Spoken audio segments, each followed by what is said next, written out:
What's up, guys? Eli here, back for a special video. I got a package from a buddy of mine, Scott Wilcox. Watches my channel, has for a long time. And if he watches my channel, I'm sure there's a decent chance that he watches yours.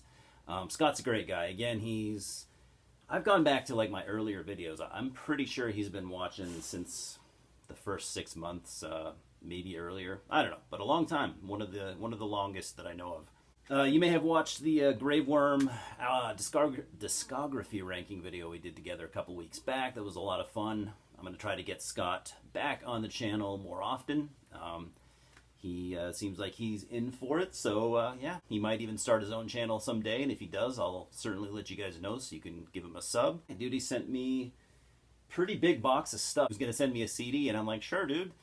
Thank you. I'll take a CD. Why, you know, of course. But he sends me a whole box full of stuff. Reminds me of something like Rick would do over at the Dreadful Minutes. I got stuff coming your way. Scott was supposed to go out today, but it didn't. By the time you watch this, though, it will definitely have been sent out. You might even have it in your possession. So he sent me movies and he sent me CDs. So let's get started.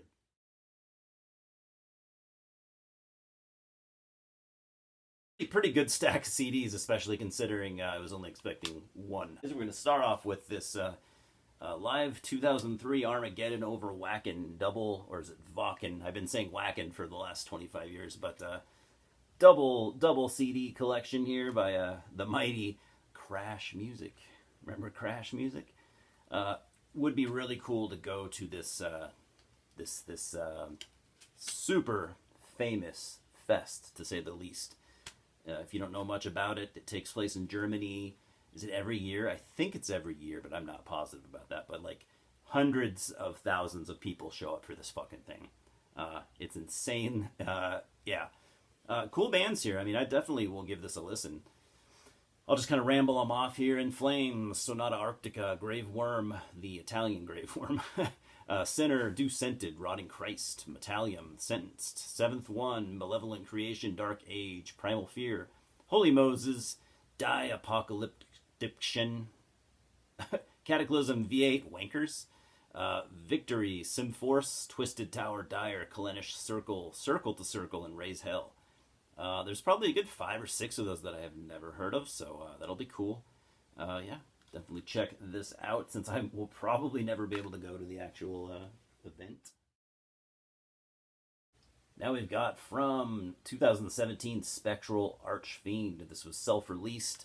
This is raw black metal out of Indiana, here in the U.S. Band formed in 2017, so I guess they wasted no time in recording an album. I assume it's an album.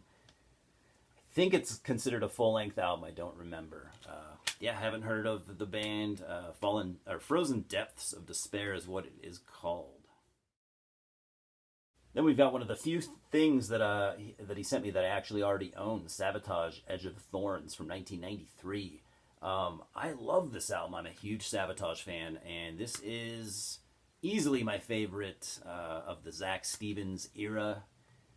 So this was the first album to have Zach Stevens on vocals. He came from a band called Circle to Circle.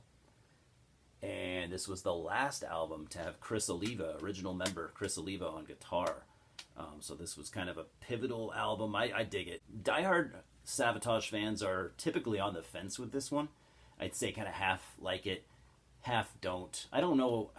I don't think anyone really hates it, because there are some Sabotage albums that would come after this that are, I think, less good. I don't think any of them are trash, but I think this is probably the only album that didn't have John Oliva on vocals that most Sabotage fans can at least tolerate. I think it's great. If you've never heard this album, I wouldn't be surprised, because I think a lot of people passed on it, although this was a major label album. This came out on Atlantic. Just check out the title track, Edge of Thorns. It's fucking amazing song, masterful vocals, great songwriting, great musicianship. This is just a band on top of their game, man. So yeah, I'll be passing that on to somebody who needs it. Since I already have it, I'll be on the lookout. Then we have Christ Agony with Dark Side. Now this is a band I've known of for years and years, and I've always wanted to get something from, because they are really good. Polish black metal band formed in 1990. This is their fourth full-length album. Originally from '97, this is the 2018 Old Temple Records re-release. Originally released on Hammerheart Records, so they had pretty good distribution at one point.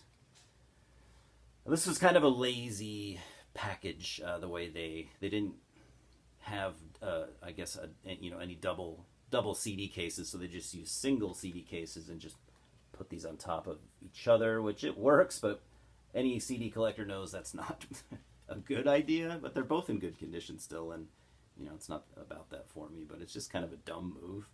However, Old Temple's a pretty good label out of Poland, actually, and they did a nice job on this. Hand numbered, I don't know what it's limited to, but yeah, man, this is one of the earliest Polish black metal bands. I mean, it formed in 1990. That would make them one of the earlier black metal bands in general, as we all know. So I can't remember when their first album came out. So I don't know what they, when their first release was. I don't, demo or album or whatever it was. I know they had something out by at least '93.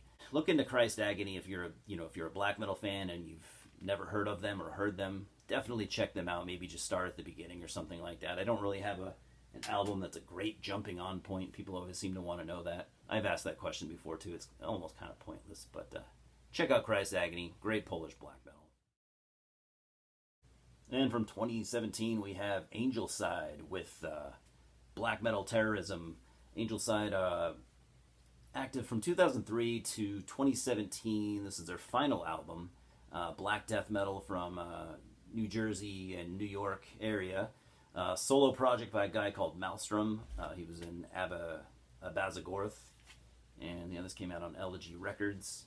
I've never heard this album or band, so very cool to check that out. I love Abazagorth, so just knowing that he was in that band at all is enough reason to check it out, I'd say. Then from 2018 we have Totalitarian with Pathe Mathos. Came out on Black Metal Records. This is black metal out of England. Don't have a lot of information on them. Interesting concept, I guess you could say. I looked it up. It says non-racist. What was it called? Non-racist fascism. I mean, I'm not super political, so I don't know what that really means, but I'd be interested in doing some research.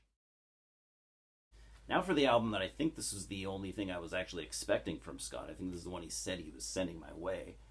Angelus with Carnal Rites. Now this just definitely looks like something that Scott and I would both be into. So they formed in Illinois here in the US in 2012. This is their third full length and most recent album from 2020. They play like a black speed metal. I wasn't familiar with them, so it'll be cool to check it out. I should probably note that, I don't know if I said it already, I haven't heard a lot of this stuff, so that's pretty cool. From 2004, we have Forest of Witchery with The Invocation, or just Invocation of the Ancient One. Formed in the US, 1999. First and only album from 2004, so comes in this cardboard sleeve, which usually is for promos, but every now and then a band will put a demo or even a full-length album in this. So I think this was, I don't know if this is self-released or not, but yeah, never heard this band before. Definitely intrigued.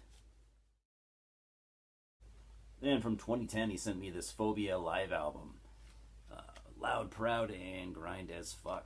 I like Phobia. I don't actually own any of their stuff. Saw them live once and they kicked ass. Super intense and just caustic, non-stop, aggressive grindcore. It was awesome. I should say aggressive grindcore. Because aggressive grindcore is better than the non-aggressive stuff, apparently. So this band, if you don't know too much about them, they formed in 1990 in the US. Their early stuff, I really, really dig. I heard a lot of death metal in that, at least in the All That Remains EP, which was one of the first things that Relapse Records ever put out. It's a killer EP. I do not own it, but I highly recommend it if you like, stuff like, if you're a grind fan, you definitely probably have it or have at least heard it. But even if you like stuff like early Sepultura, dude, those first couple of Phobia EPs I think are worth getting. And then from 2017, there's this split between Arcane Evil and Mysophilia. Arcane Evil were a Canadian band. I think these guys both play like a black thrash, black speed metal type stuff. Formed around 2017. This is their second release, and Mysophilia, active from American band, active from 2010 to around 2017, and this was their fourth release. So this came out on Barbarian Wrath, which was a cool label, still going to this day. Long running label. Eager to check that out, of course. Then from 2020, we've got Utheca. At least that's how I'm going to pronounce it. Very cool cover art, by the way. I love this kind of, I don't want to say amateurish, but, hand-drawn or hand-painted, not photoshopped by any means. Just, I dig this cover. Haven't heard it. Black metal out of the U.S., maybe even leaning more towards black death metal. Unsure of when they formed. I think it's either one or two guys. I can't remember. This is their second demo from 2020. So, yeah, looking forward to hearing this one. Just based off what I see, I just really dig the layout here. Northern Adirondack black metal. Sure. Demo's called Shattering Ether of Death's Appendage. Now here's a band I'm familiar with, but I did not have this album. Varden out of Italy, formed in 97. Solo black metal. This is the debut from 2007. I did not have this in my collection. Came out on Folter Records. So Italian, very much depressive black metal. I dig it. Now that I think about it, I remember Scott. I think we briefly talked about this band before. We're both fans. So Varden definitely started off a more, traditional, dare I say, typical sounding, depressive black metal. But he would go on to, he's been experimenting with his sound, definitely. The stuff he's making lately, it's still definitely depressive black metal, but it's like, I don't know, he's experimenting and he's, adding different elements to his music. It's just, he's getting more and more unique as he goes along, and I've really liked his recent stuff. I'd say even just as much as the early. So if you like depressive black metal, I don't need to name any of the names, but if you like any of those, definitely check out Varden. I think there's something here for you to like. Then from 2006, we've got Basat with Black Mass. This Basat formed in Poland in 1991, so they're pretty legendary in the Polish black metal scene, I would say. This is the fifth full length, like I said, from 2006, but this is the 2016 repress. Hidden Marley Productions. Maybe that's a Polish label, I'm not sure, I'm not familiar with it, but Basat, I'm mostly familiar with their early stuff. I think I have like their first two full-length albums, I'm pretty sure, are the ones that I have. And they're actually both really good, especially the debut. And another band that I've actually wanted to get more into, King's X. This is their second album, Gretchen Goes to Nebraska. So King's X formed in Texas, I think, in the U.S., 1987. This is their second album, like I said, from 89. So they, this is a band that wasted no time in recording music. I have one of their albums. I do dig it. I've always wanted to hear more from these guys. They are a pretty legendary band at this point. They're well loved in the prog community. A lot of prog fans are really, really into King's X, but I wouldn't call them a prog band. They're insanely talented. These guys are top-notch musicians. Their singer actually was recruited by Whitesnake, I think in the 90s or early 2000s, something like that, and he actually turned it down. He said, King's X is my baby. That's what I want to do musically with my life. Thanks, but no thanks. So I thought that was pretty cool. And if you've never heard King's X, there's definitely some prog in there. There's maybe a little bit of blues, a little bit of just straightforward rock and roll, a little bit of heavy metal. I don't want to say a little bit of everything, but there's a lot of elements in their music that makes them so unique. And yes, they are a cult band.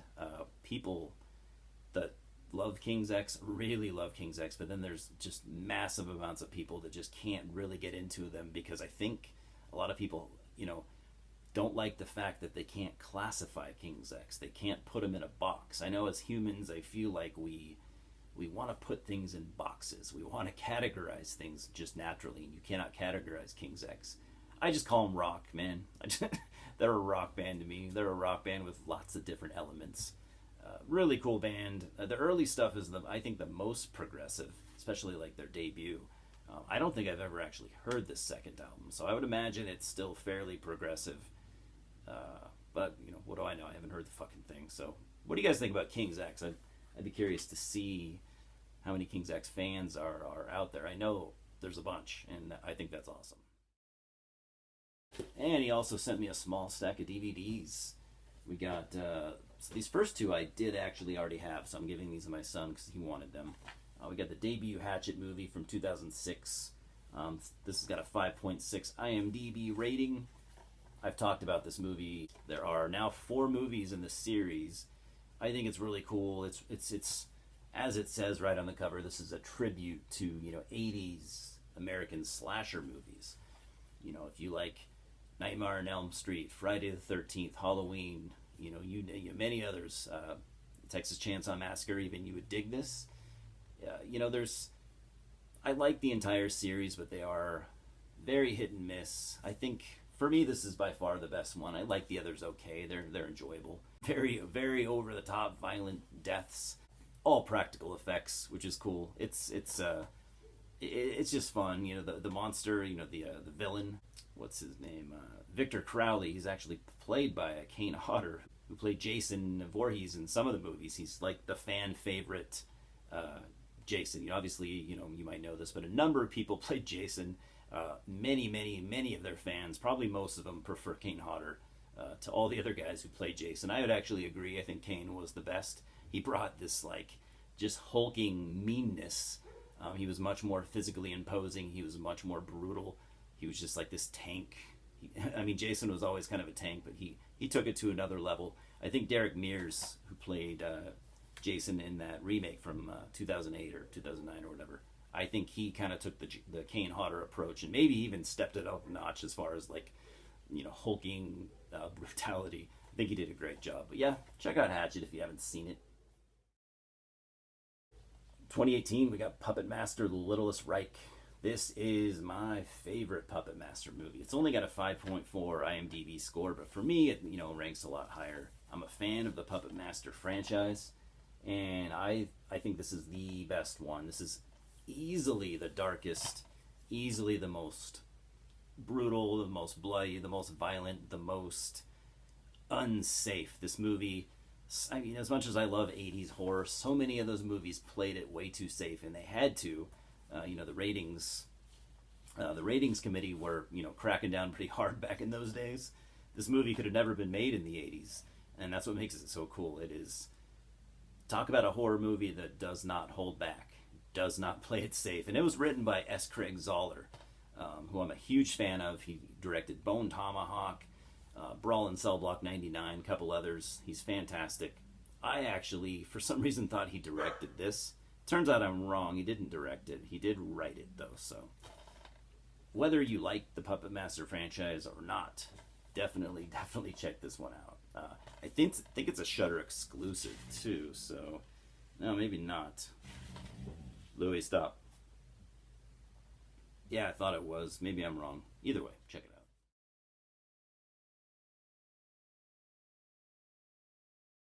out. And from 2019, I've got Satanic Panic.